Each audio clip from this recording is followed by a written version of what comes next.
ન્યૂઝ9 ગુજરાતી સાથે હું પાયલ બામભણિયા। તો જોઈએ આજના સમાચારમાં। શ્રાવણ 2025 સોમવારમાં કલા અને ભક્તિનો મહાસંગમ વંદે સોમનાથ મહોત્સવનું 5મું ચરણ નટરાજ સોમનાથના ચરણોમાં કલા અર્પણ। ભારતીય ગૌરવના પુનઃસ્થાપક આદરણીય પ્રધાનમંત્રી તથા શ્રી સોમનાથ ટ્રસ્ટના અધ્યક્ષ નરેન્દ્રભાઈ મોદીના માર્ગદર્શન હેઠળ સોમનાથ તીર્થમાં સાંસ્કૃતિક પુનઃપ્રતિષ્ઠાનનો અવિરત યજ્ઞ ચાલુ છે। શ્રાવણ માસ દરમિયાન ભક્તિ અને કલાના અનોખા સંગમ રૂપે ઉજવાતો વંદે સોમનાથ મહોત્સવ આ વર્ષે પોતાના 5મા ચરણ સુધી પહોંચી ગયો છે। પ્રાચીન ગ્રંથોમાં વર્ણવાય છે કે સદીઓ પહેલા હજારો તર્ક નતર્કીઓ પ્રથમ જ્યોતિર્લિંગ સોમનાથ મહાદેવના ચરણોમાં નૃત્ય દ્વારા કલા આરાધના કરતા હતા। આ દિવ્ય પરંપરાને ફરી જીવંત કરવા માટે શ્રી સોમનાથ ટ્રસ્ટ, ઇન્દિરા ગાંધી રાષ્ટ્રીય કલા કેન્દ્ર તથા ગુજરાત પ્રવાસન વિભાગના સહયોગથી વંદે સોમનાથ મહોત્સવનું આયોજન થાય છે।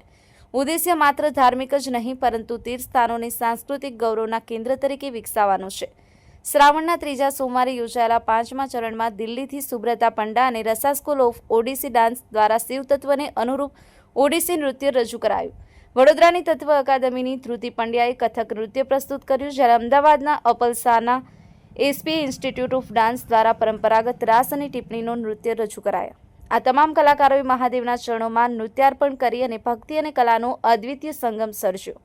મહોત્સવનું 6થું અને અંતિમ ચરણ 18 ઓગસ્ટ 2025ના રોજ શ્રાવણના અંતિમ સોમવારે ભવ્ય રીતે યોજાશે। તેમાં દિલ્હીના લિપ્સા સપપથી અને ટીમ કલામંડલમ, વિષ્ણુપ્રિયા અને ટીમ દ્વારા મોહિનીયાટમ, વડોદરાની કલ્પસર્જની દ્વારા કથક, અમદાવાદની નૃત્યમ અકાદમી દ્વારા ભરતનાટ્યમ અને કદમ નૃત્ય કેન્દ્ર દ્વારા કથક નૃત્યની મનોહર પ્રસ્તુતિઓ થશે। વંદે સોમનાથ માત્ર કલા મહોત્સવ નથી, તે સોમનાથની પવિત્ર ભૂમિ પર સાંસ્કૃતિક દિવ્યતા અને કલાત્મક વારસાની પુનઃસ્થાપના છે।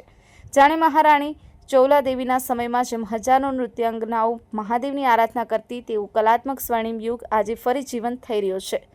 महेश वाजा, न्यूज़9 गुजराती, सोमनाथ। वंदे सोमनाथ फेस्टिवल में हमको पार्टिसिपेट करने के लिए जो तक दी है, उसमें हमारे जो सोमनाथ ट्रस्ट के अध्यक्ष हैं श्री नरेंद्र भाई मोदी, उनका बहुत बड़ा धन्यवाद। IGNCA और गुजरात टूरिज़्म का बहुत बड़ा अभिवादन करते हैं। बहुत ही अच्छा मैनेजमेंट है, कलाकारों को बहुत ही अच्छा स्टेज मिला। हर बार ऐसी आयोजन होता रहे, ऐसी आशा के साथ। जय सोमनाथ। मैं नृत्य कला केंद्र राजकोट से अपना भरतनाट्यम का नृत्य लेके, नृत्य नैवेद्यम ऐसा थीम डांस नृत्य रचना लेके हम आए हैं।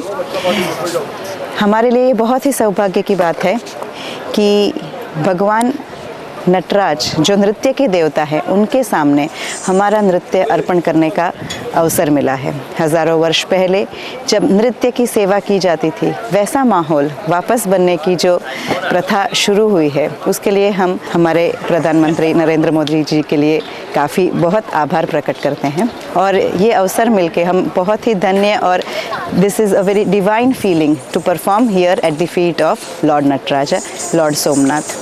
We thank all the organizers for this beautiful opportunity. Thank you.